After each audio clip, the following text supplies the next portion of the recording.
జాగ్రత్తగా గమనించండి. ఓం శ్రీం అశ్విన్యే నమః. ఈ మంత్రాన్ని 21 సార్లు రోజు సంధ్యాకాలంలో చదువుకోండి.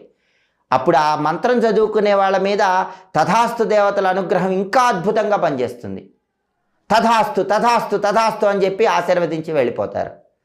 ఉద్యోగపరంగా కానీ, వ్యాపారపరంగా కానీ, విద్యాపరంగా కానీ, వివాహపరంగా కానీ ఏ కోరిక ఉన్నా సరే కోరిక చెప్పుకోండి. ఈ మంత్రం 21 సార్లు చదువుకోండి.